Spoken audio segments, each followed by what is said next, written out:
Puji Tuhan, Shalom Aleihim. Selamat sore Bapak Ibu Saudara yang dikasihi Tuhan. Kita akan awali dalam ibadah kita sore hari ini. Saya mengundang untuk Bapak Ibu Saudara yang ada di gereja untuk kita akan sama-sama berdiri. Kita akan awali dengan memuji dan menyembah kepada Tuhan.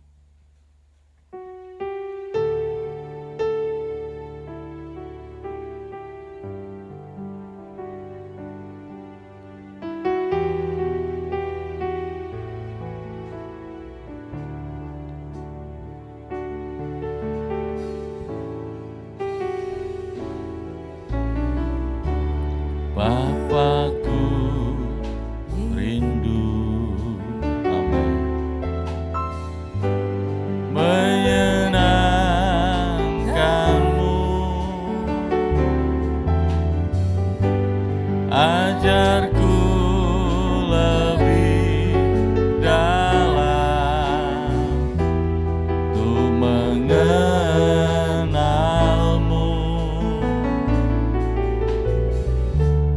Bapakku minta, amin, layakkan aku, bawaku untuk menyembahmu di balik tirai yang suci, bertemu dengan muka, tenggelam di dalam kasih-Mu Bapa. Oh Tuhanku, rindukan selalu diam dalam bait-Mu. Kita naikkan pujian ini dengan kesungguhan hati. Bapakku rindu, menyenangkanmu, ajarku lebih dalam untuk mengenalmu.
Bapa di surga, Tuhan Yesus, terima kasih atas semua yang sudah Kau berikan buat kami.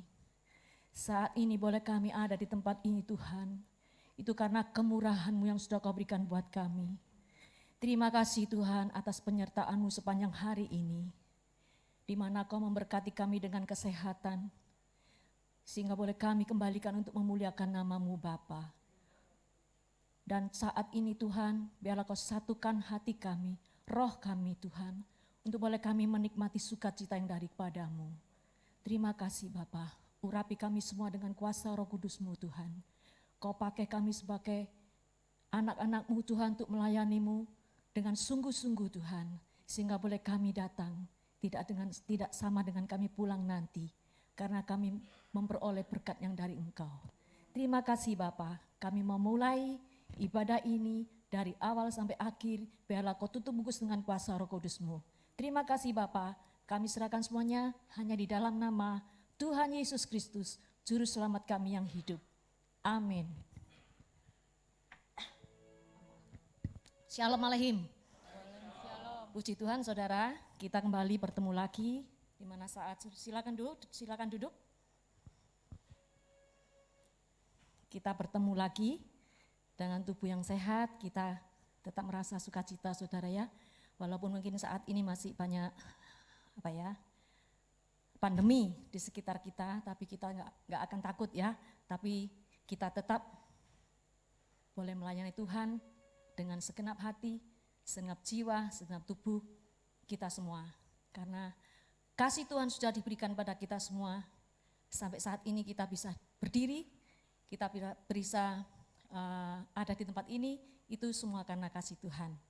Dan kita harus bangga karena kita punya Allah yang begitu dahsyat dan luar biasa. Haleluya.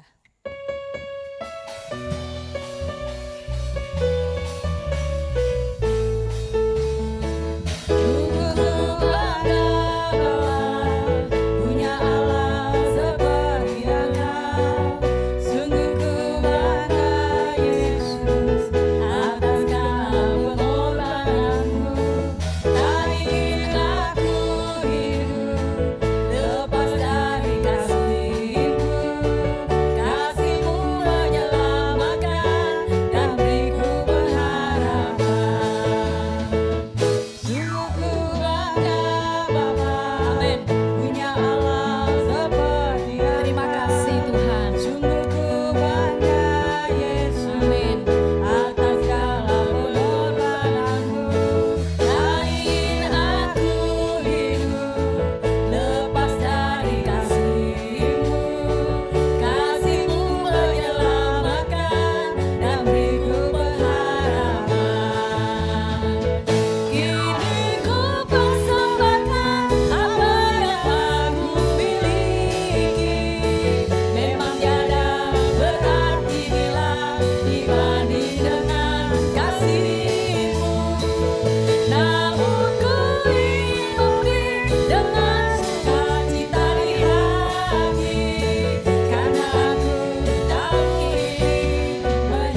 punya Allah seperti Tuhan Yesus kita, saudara ya. Karena saat-saat ini di mana di sekeliling kita banyak orang yang cemas, yang ragu-ragu, yang bimbang, yang macam-macam, hatinya susah, sedih, banyak sekali saudara ya. Tapi kita saat ini kita bersyukur bahwa kita mengenal Tuhan Yesus. Kita harus mengenal Tuhan Yesus sungguh-sungguh saudara. Kalau cuma mengenal saja percuma, kita sama dengan mereka. Ketakutan, khawatir, macam-macam, sampai ada yang bunuh diri, macam-macam. Maka dari itu saat ini sebentar kita akan belajar akan kebenaran firman Tuhan. Kita mau sediakan hati, pikiran, supaya kita mengerti apa yang Tuhan inginkan untuk kita semua. Karena itu sangat perlu saudara. Kalau enggak gitu kita tidak tenang hidup kita saudara. Kita enggak bisa tidur, enggak bisa macam-macam. Tapi kita bersyukur bahwa kita punya Allah yang begitu luar biasa, kasih-Nya yang ajaib. Pertolongannya yang luar biasa dan pertolongannya juga yang ajaib. Itulah Tuhan kita. Mari kita bangkit berdiri. Kita akan pujikan pujian ini dengan sungguh-sungguh saudara. Juga yang di rumah, kita siapkan hati pikiran, sungguh-sungguh kita memuji dan mendengarkan firman Allah.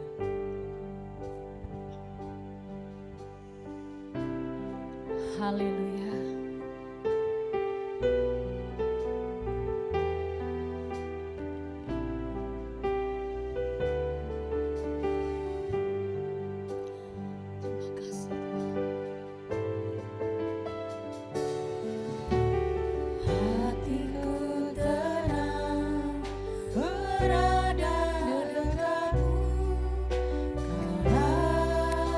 Jawaban hidupku.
kepadamu Tuhan.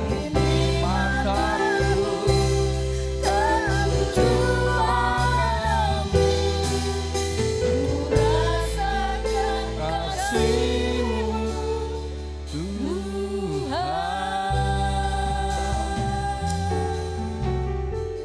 Bapa yang baik, sungguh kami hanya tertuju kepadamu. Karena kami melihat kebaikan dan pertolongan-Mu tak pernah lepas dalam kehidupan kami. Terima kasih Tuhan, terima kasih. Sebagaimana kami ada saat ini, semua semata-mata karena anugerah dan kasih-Mu. Kami merasakan tuang tangan-Mu tidak pernah lepas dalam kehidupan kami. Sehingga kami sungguh Tuhan merasakan damai sejahtera yang dari Tuhan. Sehingga pada petang hari ini kami boleh bersama-sama menaikkan syukur kami di hadapan Tuhan. Kami boleh beribadah, memuji, menyembah, memuliakan nama-Mu. Dan sebentar kami akan dididik oleh firman-Mu Tuhan. Mari Roh Kudus, kuasai hamba-Mu yang akan membentangkan firman-Mu. Tambah-tambahkan hikmat marifat wibawa Allah. Bukakan rahasia Allah. Singkapkan rahasia-rahasia yang selama ini mungkin kami belum mengerti Tuhan. Dan pada petang hari ini kami boleh dimengertikan oleh pemberitaan firman-Mu. Dan kami akan menjadi anak-anak Tuhan yang setia. Terima kasih Bapa yang baik, terima kasih Roh Kudus yang memimpin kami, Roh Kudus yang menuntun kami, dan yang memampukan kami untuk kami dimengertikan akan didikan firman-Mu. Terima kasih Tuhan, terima kasih. Segala hormat, sembah, puji kami naikkan hanya bagi-Mu. Di dalam nama Tuhan Yesus Kristus, haleluya, amin. Silakan duduk.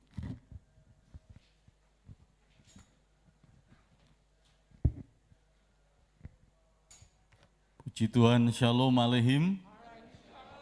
Bersyukur Bapak Saudara di kesempatan sore ini oleh kemurahan Tuhan kita bisa bersama-sama beribadah di ibadah raya yang ketiga ya, sesi ketiga. Kita bersyukur semua oleh karena anugerah Tuhan dan marilah kita di kesempatan sore ini kita langsung saja pada perenungan kita akan firman Tuhan dalam Galatia pasal yang kelima.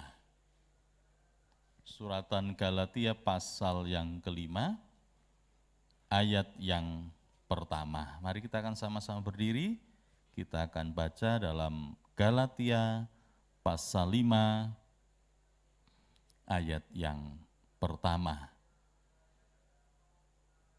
Kalau sudah diketemukan, kita akan membaca bersama Galatia pasal 5 ayat yang pertama. Kemerdekaan Kristen, demikian bunyi firman Tuhan. Supaya kita sungguh-sungguh merdeka, Kristus telah memerdekakan kita. Karena itu berdirilah teguh dan jangan mau lagi dikenakan kuk perhambaan. Berbahagialah aku jikalau aku mendengarkan firman Allah dan melakukannya. Amin. Puji Tuhan, silakan duduk.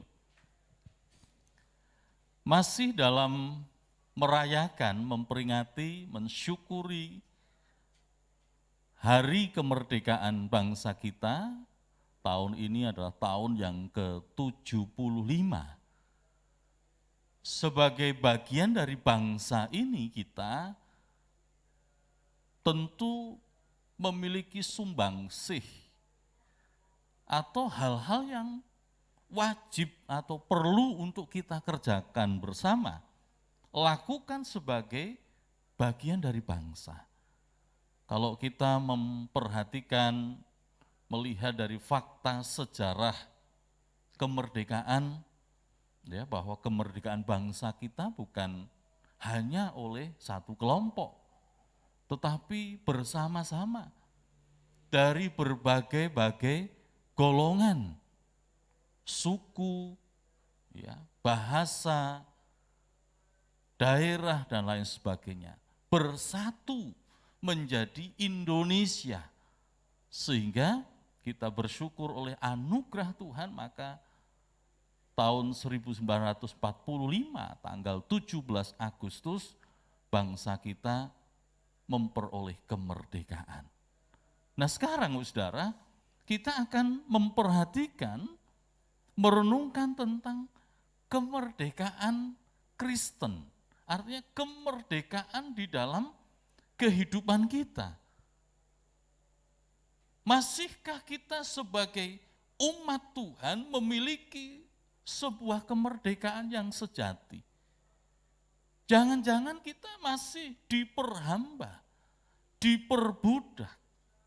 Maka dalam bacaan tadi Galatia pasal 5 ayat pertama, supaya kita sungguh-sungguh merdeka, Kristus telah memerdekakan kita. Kita akan melihat tentang tema kita di kesempatan sore ini adalah transformasi hidup dalam Kristus, memperkokoh persatuan bangsa. Transformasi itu perubahan, saudara. Kita harus berubah, tidak boleh stagnan atau berhenti pada satu titik. Hari ini, di tengah-tengah pandemi ini, ya, ada satu hal yang berubah, yaitu bagaimana kita melihat dari semua lapisan masyarakat kita, itu sekarang sedang bertumbuh, yaitu mereka semua masuk dalam perdagangan online. Guru juga begitu, saudara ya. Apalagi selama pandemi ini, berapa bulan ini. Semua begitu. Karena memang sudah masanya. Makanya sekarang tidak perlu punya toko. Artinya maksudnya bangunan toko ya. Tidak usah, tapi pinter dalam melakukan promosi-promosi. Yes, nanti dia memiliki toko, tapi tokonya secara maya ya. Tidak di sebuah bangunan khusus, tidak. Ini yang berubah dan ini akan terus mengikuti. Sebab ini kemajuan zaman. Yang tidak mau mengikuti ya ditinggal. Tidak bisa. Sebab masanya sudah berubah. Kalau dulu offline ya, kita belanja ke pasar ya mesti datang ke pasar. Sekarang tidak usah, saudara. Tinggal klik aja. Ada Mas Kurir, ada, ya kan? Pesan saja sudah sampai di rumah kita. Ini kemajuan zaman kita dan akan terus berubah zaman ini, masa kita. Transformasi dibutuhkan. Lalu pertanyaannya adalah mengapa dan bagaimana kita memanfaatkan, mengisi kemerdekaan kita di dalam Kristus. Ya. Merdeka itu berarti bebas. Merdeka berarti tidak bergantung dan tidak terikat. Tetapi jangan sampai kita salah mengartikan kemerdekaan. Kemerdekaan bukan kebebasan tanpa batas. Tetap ada aturan-aturan yang mengikat. Dulu kalau bangsa kita dijajah Belanda misalkan gitu ya, kita terikat dengan hukum-hukum Belanda. Tetapi ketika kita menjadi bangsa yang merdeka, maka kita pun terikat dengan hukum bangsa kita. Ada aturan, semua memiliki aturan. Mau berbicara silahkan, tapi tetap ada aturannya. Mau melakukan sesuatu silahkan, tetapi tetap harus mengikuti apa yang menjadi aturan bersama. Nah, kita bersyukur, betul-betul bersyukur di dalam Kristus kita telah dimerdekakan. Maka pesan yang disampaikan firman Tuhan, karena itu berdirilah teguh, jangan mau lagi dikenakan kuk perhambaan. Tanpa kita sadari, seringkali kita masih di bawah kuk perhambaan dosa. Ini yang seringkali masih terjadi dalam kehidupan kita. Sehingga kita tidak secara maksimal memanfaatkan apa yang ada pada kita untuk boleh membangun bangsa dan negara ini. Melalui hal yang sederhana. Ya, melalui apa yang kita bisa dan kita mampu sebagai bagian dari bangsa Indonesia. Mari kita akan membaca di dalam Kejadian pasal pertama ayat 28.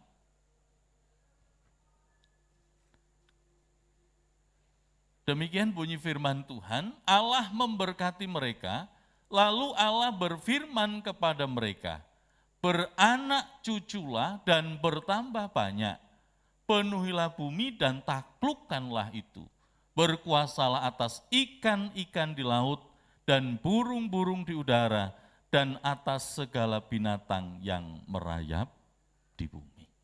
Bapak Ibu Saudara, saya ingin mengajak kita merenungkan tentang kuk perhambaan yang masih mengikat di dalam kehidupan anak-anak Tuhan dalam 3 poin yang merupakan mandat budaya.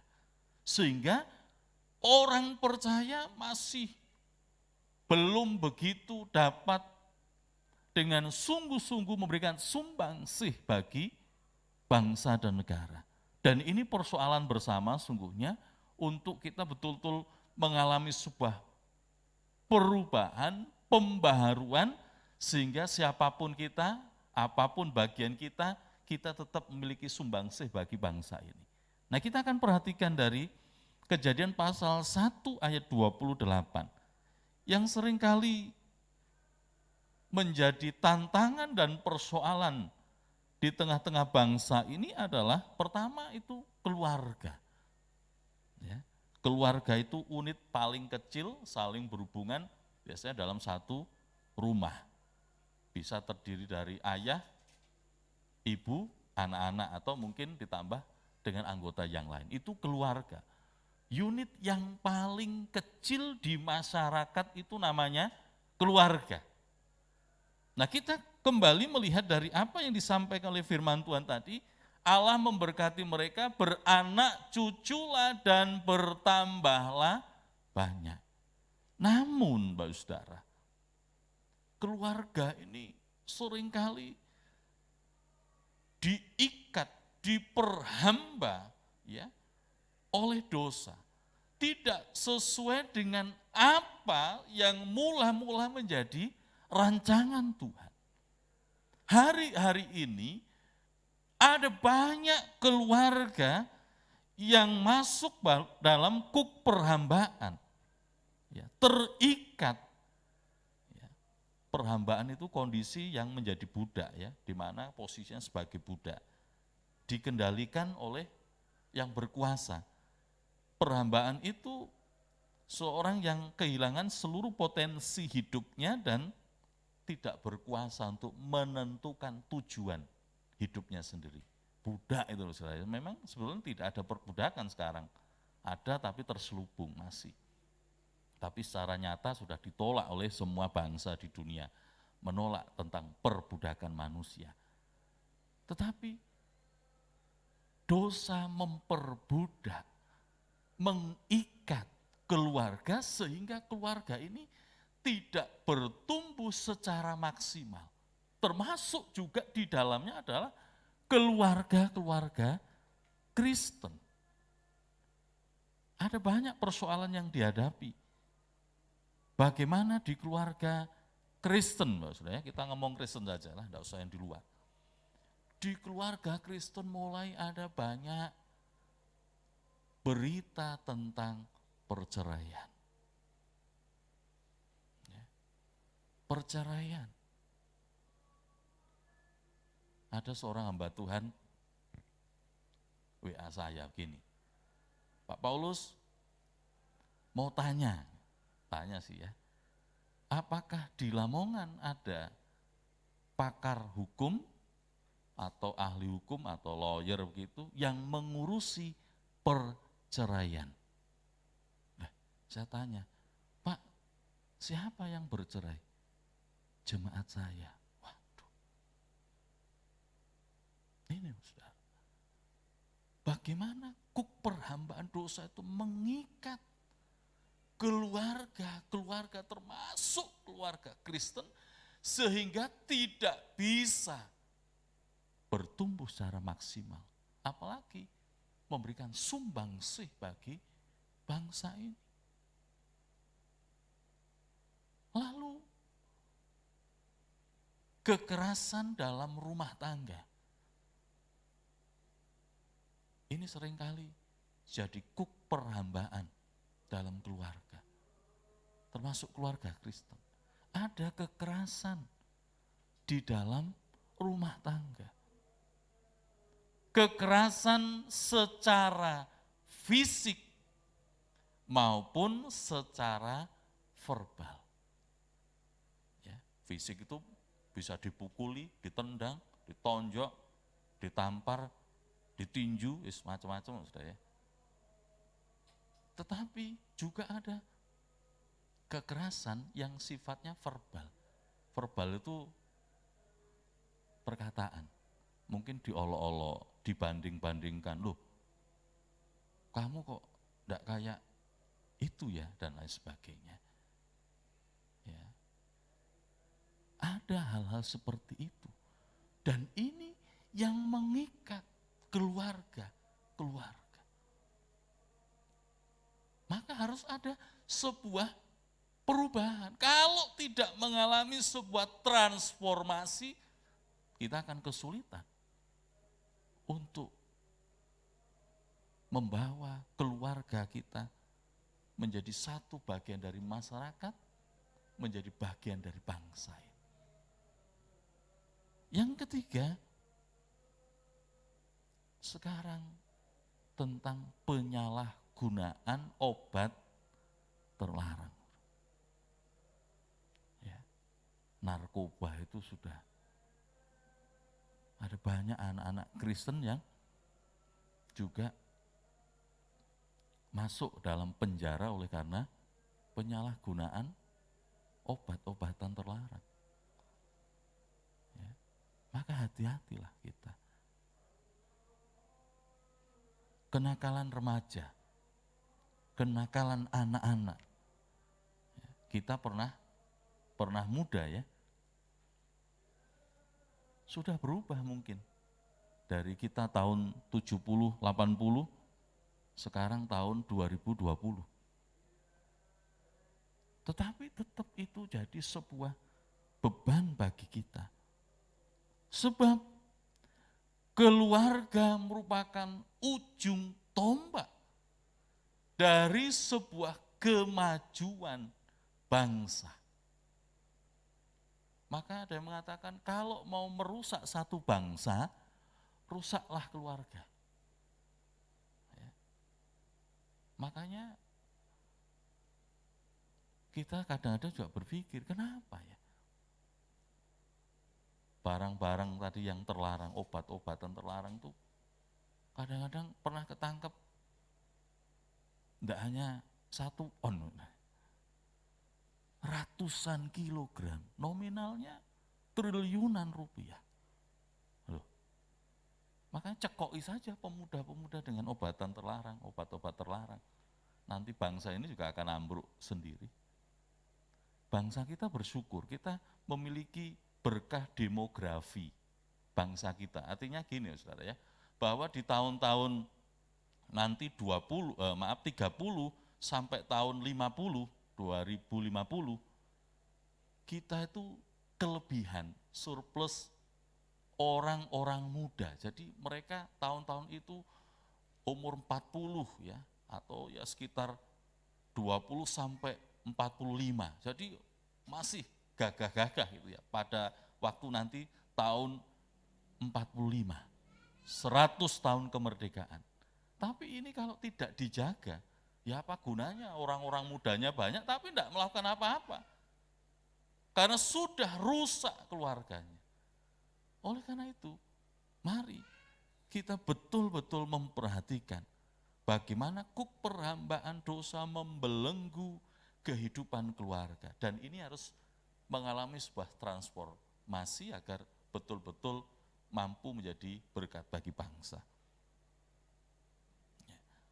Lalu yang kedua, masih dalam Kejadian pasal pertama tadi ayat 28, Beranak cuculah dan bertambahlah banyak, penuhilah bumi dan taklukkanlah itu. Lalu yang sedang dibelenggu, diikat oleh kuk perhambaan dosa,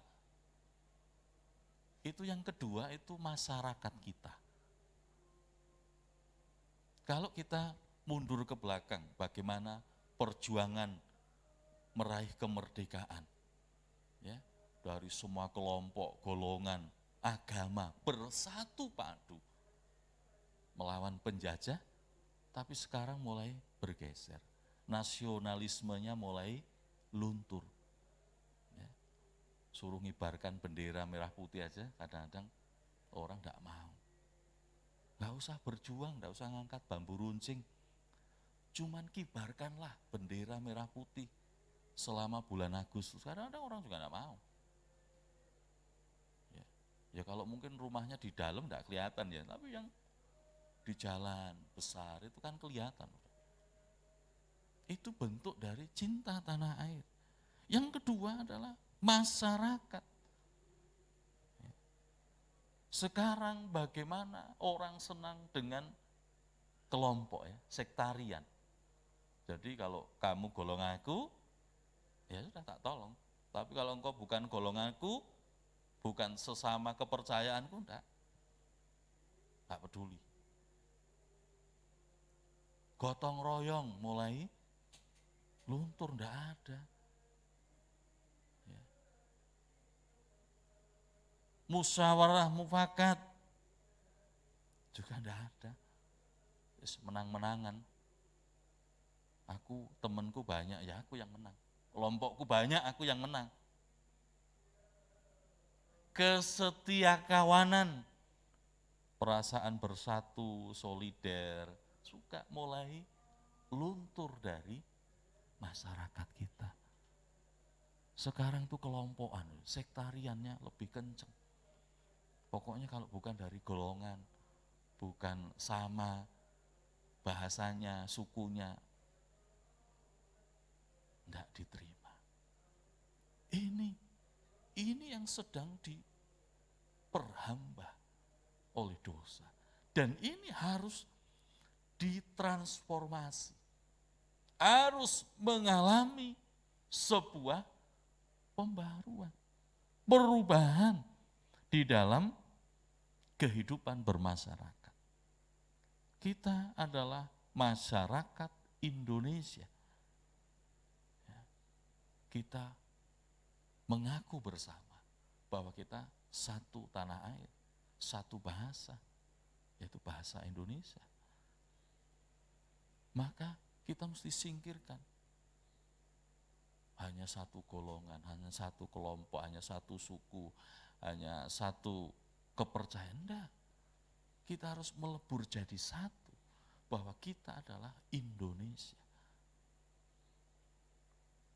Ini yang sedang menjadi hambatan untuk persatuan dan kesatuan bangsa. Masih dalam Kejadian pasal 1 ayat 28. Yang ketiga, dalam kuk perhambaan dosa, dan ini harus dipulihkan, diubah, yaitu tentang ilmu pengetahuan. Penuhilah bumi dan taklukkanlah itu, berkuasalah atas ikan-ikan di laut dan burung-burung di udara, dan atas segala binatang yang merayap di bumi. Bapak Ibu Saudara, kita bersyukur ya, kita sudah ada di era digital. Ya. Meskipun masih mulai merayap ya. Sekarang kalau Bapak Ibu misalkan mau pergi ke luar kota, ya pesen tiket, itu sudah online ya saudara ya, lebih banyak online. Nanti kalau Bapak Ibu datang langsung ke bandara atau ke stasiun, sudah tidak ada, biasanya gitu. Memang sudah masanya begitu. Ya. Dan kita bersyukur, ini sebuah kemajuan, belum lagi dalam pengetahuan. Di dunia kedokteran, ya, di dunia hukum, di di segala segi kehidupan. Ini terjadi sebuah peledakan. Bagaimana kemajuan ilmu pengetahuan ini luar biasa. Dan memang harus dimanfaatkan sesungguhnya. Kita cermati dari satu sisi saja. Ya, media sosial dan media elektronika. Ada televisi, ada radio, dan media sosial itu macam-macam, saudara ya. Ada WhatsApp, ada Facebook, macam-macam. Bapak Ibu punya semua itu di aplikasi HP-nya. Semakin canggih, semakin banyak. Ilmu pengetahuan ini harus dimanfaatkan untuk mendukung kebersamaan kita.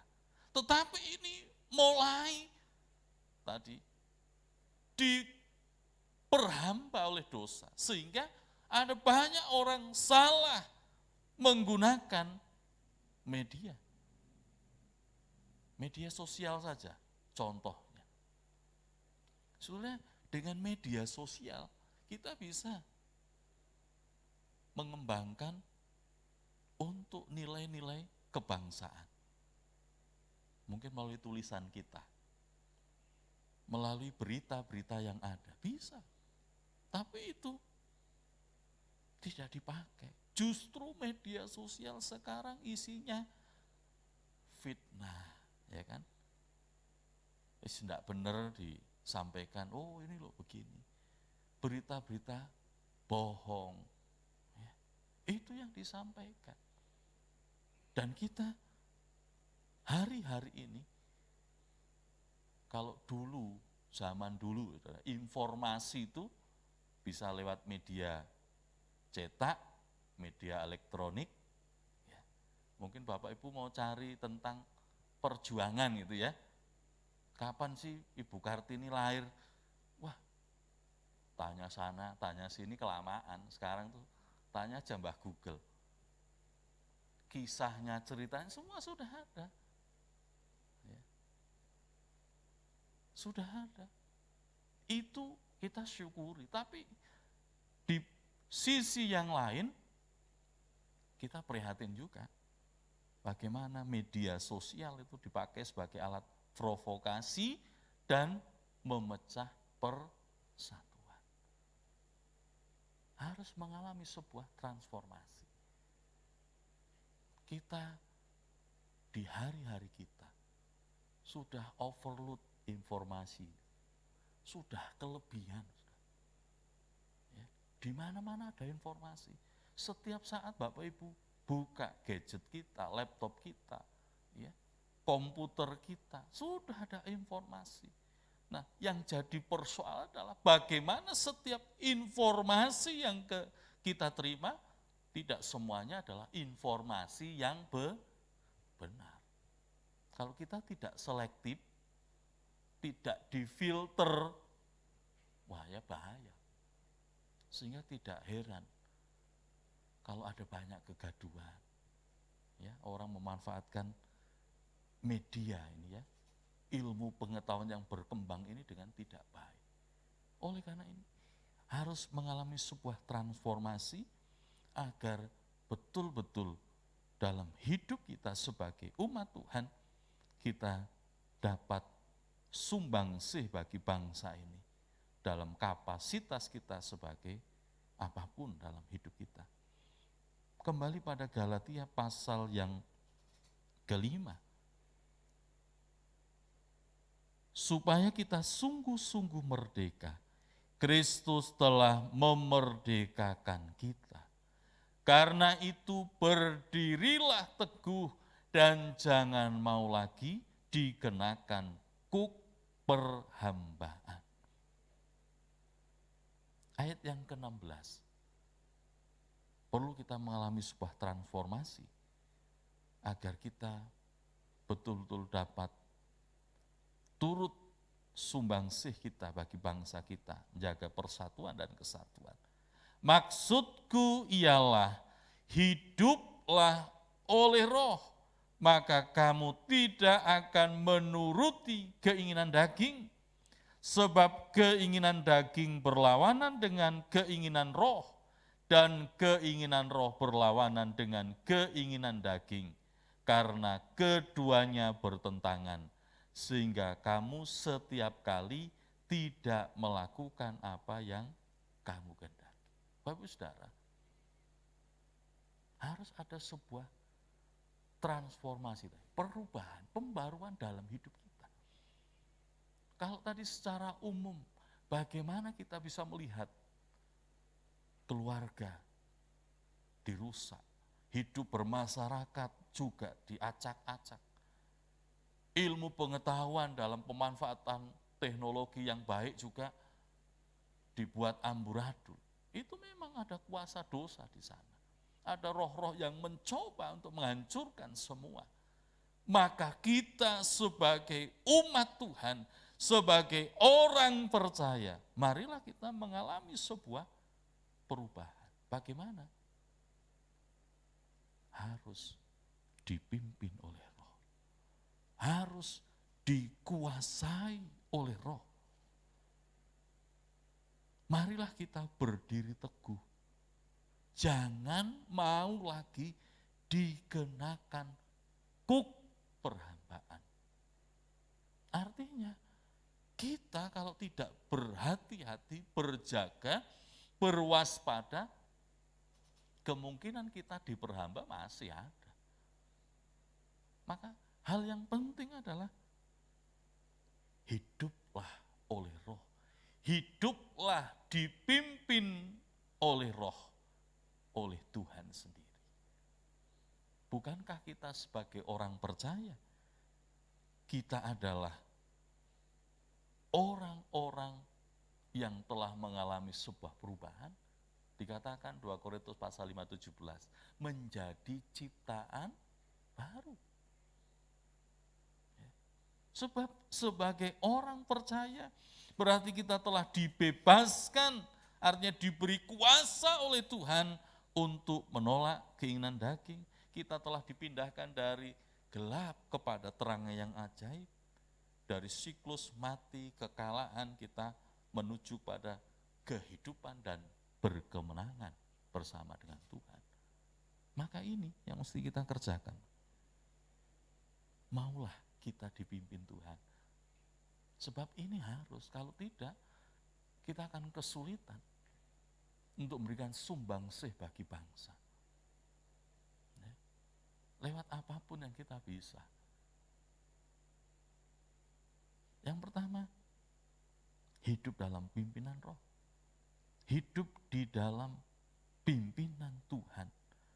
Kita harus memulihkan mandat budaya, membangun keluarga, membangun masyarakat, membangun ilmu pengetahuan yang telah diacak-acak oleh roh jahat. Di dalam ayat yang ke-19, perhatikan, perbuatan daging telah nyata, yaitu percabulan, kecemaran, hawa nafsu, penyembahan berhala, dan lain sebagainya, sampai ayat 21 bagian A, kedengkian, kemabukan, pesta pora, dan lain sebagainya. Terhadap semuanya itu kuperingatkan kamu, seperti yang telah kubuat dahulu. 21 bagian terakhir, bahwa barang siapa melakukan hal-hal demikian, ia tidak akan mendapat bagian dari kerajaan Allah. Jadi kalau kita tidak mengalami sebuah transformasi dalam Kristus, kita masih melakukan perbuatan daging ini, kita tidak mau dipimpin oleh roh Tuhan. Dikatakan, ia tidak akan mendapat bagian dalam kerajaan Allah. Jadi mari saudara, kita menengok pada diri kita. Apakah yang sudah aku perbuat bagi bangsaku di 75 tahun kemerdekaan ini? Mungkin kita bukan siapa-siapa, artinya kita bukan pejabat pemerintah, kita tidak punya kekuasaan untuk ngatur suatu daerah, ya tidak apa-apa, jadilah pada diri kita sendiri. Apapun itu, mau ibu rumah tangga, mau mungkin seorang yang punya kedudukan, tetap kita akan kerjakan apa yang menjadi bagian kita. Ya. Mari kita di dalam Tuhan, di dalam anugerah Tuhan, kita betul-betul dapat menjadi umat Tuhan yang mengalami sebuah transformasi. Sehingga di dalam kehidupan kita, melalui apa yang kita perbuat, kita memiliki keluarga-keluarga yang takut Tuhan, kita menjadi bagian masyarakat yang tetap guyup rukun, membangun kebersamaan sebagai bangsa, dan kita menjadi orang yang bijak dalam mempergunakan ilmu pengetahuan, kemajuan-kemajuan zaman untuk betul-betul kita manfaatkan dengan baik, sehingga siapapun kita, apapun bagian kita, kita tetap dapat menjadi bagian dari bangsa ini, memberikan sumbangsih kita sebagai orang percaya, agar bangsa kita tetap hidup dalam persatuan dan kesatuan. Bahkan di dalam kehidupan kita sebagai umat Tuhan, kita adalah orang-orang yang mengalami sebuah transformasi. Kita diubahkan untuk mengubah dunia ini. Sama seperti apa yang disampaikan oleh firman Tuhan dalam perenungan hari Minggu yang lalu, bahwa kita adalah garam dan terang. Itulah kita sebagai umat-umat pilihan, dan oleh karena itu kerjakanlah sesuai dengan apa yang menjadi bagian kita dimanapun kita berada, agar terang Kristus menerangi hidup kita dan kita boleh menjadi berkat bagi bangsa ini. Tuhan Yesus memberkati kita bersama. Mari kita akan sama-sama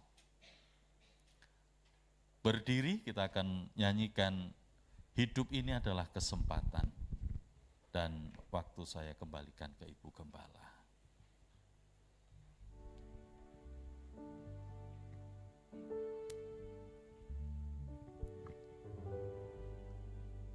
Hidup ini adalah kesempatan. Hidup ini untuk melayani Tuhan.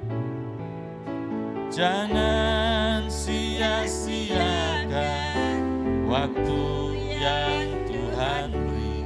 Hidup ini hanya sementara.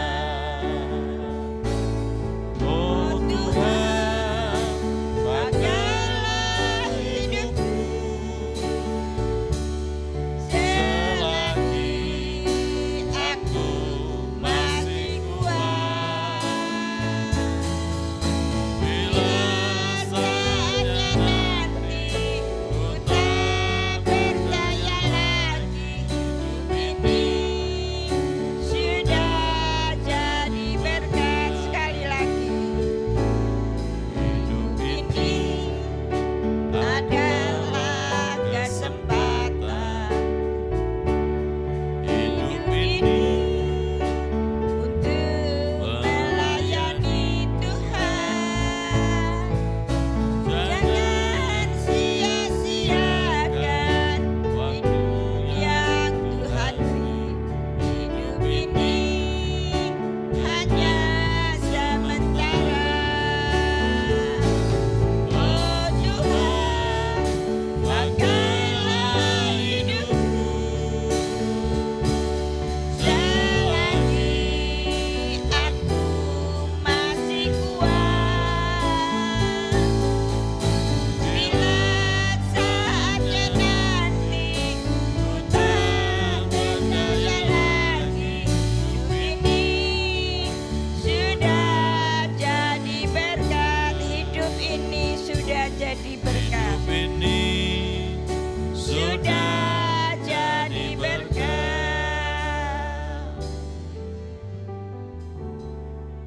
Gembala kami yang baik, Tuhan Yesus, kembali pada kesempatan malam hari ini, hati kami penuh dengan ucapan syukur kepadamu, karena kasih-Mu, kemurahan-Mu yang terus Tuhan limpahkan dalam kehidupan kami. Terima kasih Tuhan, sehingga pada malam hari ini kami boleh bersama-sama beribadah dalam rumah Ka'bah-Mu ini. Semua bukan karena kuat dan gagah kami, tapi semata-matanya karena kasih sayang dan anugerah-Mu. Biarlah apa yang sudah kami kerjakan pada malam hari ini boleh berkenan di hadapan Tuhan. Pujian, syukur, kami yang sudah kami naikkan di hadapan-Mu, Tuhan sempurnakan sehingga dapat menjadi satu persembahan dupa yang berbau harum di hadapan-Mu. Dan pada kesempatan malam hari ini kami juga sudah diberkati dengan kebenaran firman-Mu. Tuhan meteraikan dalam kehidupan kami, jadikanlah kami pelaku-pelaku firman-Mu yang setia. Tuhan, biarlah kami dalam mengisi kemerdekaan ini, hidup kami boleh terus diperbaharui. Hidup kami dapat menjadi berkat bagi semua orang. Hidup kami, Tuhan, terus memuliakan nama Tuhan. Sehingga melalui kehidupan kami yang sudah diperbarui dalam Kristus, hidup kami, Tuhan, semakin berkenan di hadapan Tuhan dan menjadi berkat bagi semua orang. Dan melalui kehidupan kami, nama Tuhan semakin dipermuliakan. Engkau memberkati hamba-Mu Bapak Paulus yang sudah menyampaikan kebenaran firman-Mu pada malam hari ini. Tuhan terus pakai kehidupannya untuk kemuliaan nama-Mu. Dalam setiap pelayanannya, Tuhan terus tambah-tambahkan pengurapan Roh Kudus-Mu, hikmat marifat yang dari sorga. Keluarga, rumah tangga, pendidikan anak-anak, semua Tuhan bela dan Tuhan berkati. Kami semua yang sudah ada di rumah Kabah-Mu ini, sudah beribadah bersama-sama di rumah Kabah-Mu, maupun saudara-saudara kami yang beribadah di rumah masing-masing secara online, baik yang di dalam kota Lamongan maupun yang di luar kota. Tuhan juga memberkati, sehingga dengan pimpinan Roh Kudus-Mu, setiap kami yang sudah mendengarkan firman-Mu, kami dapat melakukannya, mentaatinya, karena dengan mentaati kebenaran firman-Mu, maka kuasa dan mujizat-Mu sampai saat ini masih dan sedang berlaku dalam kehidupan kami. Terima kasih Tuhan, terima kasih. Akhirnya kami juga berdoa untuk negeri dan bangsa kami. Tuhan berkati kota kami tercinta, Tuhan juga berkati. Biarlah Tuhan kesejahteraan kota kami itu juga merupakan kesejahteraan kami. Sebab itu Tuhan, kami hanya mohon belas kasihan dan kemurahan-Mu sehingga pandemi ini secepatnya dapat diatasi dengan baik. Tuhan, baik kami yang ada di kota Lamongan, bahkan sampai di seluruh Indonesia dan di seluruh permukaan bumi ini, Tuhan, biarlah Tuhan bebaskan kami dari pandemi ini sehingga kami boleh melakukan kegiatan-kegiatan seperti semula, dan terlebih kami boleh beribadah seperti semula sehingga semuanya dapat berjalan dengan baik. Kami boleh merasakan sukacita, damai yang dari Tuhan. Terima kasih Tuhan Yesus, terima kasih. Malam hari ini mungkin di antara saudara-saudara kami baik yang di gereja maupun di rumah, kalau ada yang sakit Tuhan jamah, berikan kesembuhan. Malam hari ini Tuhan sudah menjamah yang dalam keadaan jalan buntu, Tuhan Kau sudah memberikan jalan keluar yang terbaik. Yang sudah kehilangan pekerjaan, Tuhan tolong Engkau bukakan jalan, berikan pekerjaan yang baru. Tuhan, mereka yang dalam keadaan putus asa, Tuhan memberikan pengharapan. Dan mereka-mereka yang saat ini mengalami kesusahan karena ditinggal oleh orang-orang yang dikasihinya, Tuhan juga memberkati, memberikan kekuatan dan penghiburan. Terima kasih Tuhan, terima kasih Gembala kami yang baik.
Jemaat yang dikasihi Tuhan, dengan selesai ibadah kita pada malam hari ini, pulanglah dan terimalah kiranya anugerah Bapa di surga, kasih sayang, damai sejahtera di dalam Tuhan Yesus Kristus, serta persekutuan Allah Roh Kudus menyertai kita semua, mulai saat malam hari ini sampai kita dipertemukan di awan-awan yang permai dalam kerajaan surga yang mulia, di dalam nama Tuhan Yesus Kristus. Haleluya. Amin. Silakan duduk.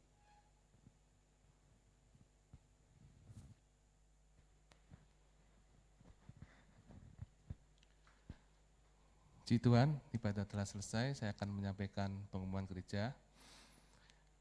Ibadah sepekan seperti yang tertera di warta, tiap Senin, Selasa, Kamis sampai Sabtu ada ibadah doa malam secara online jam 6:30 malam. Kemudian tiap Rabu jam 5:30 petang ada ibadah PA di gereja.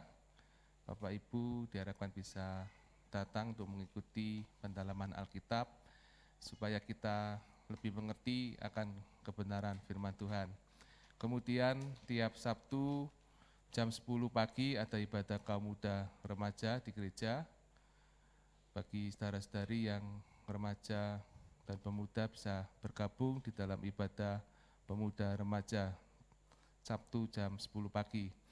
Kemudian untuk minggu depan ibadah tetap diadakan 3 kali, yaitu jam 6 pagi ibadah raya yang pertama, kemudian jam 9 pagi ibadah raya yang kedua, dan jam 17 atau jam 5 sore ibadah raya yang ketiga.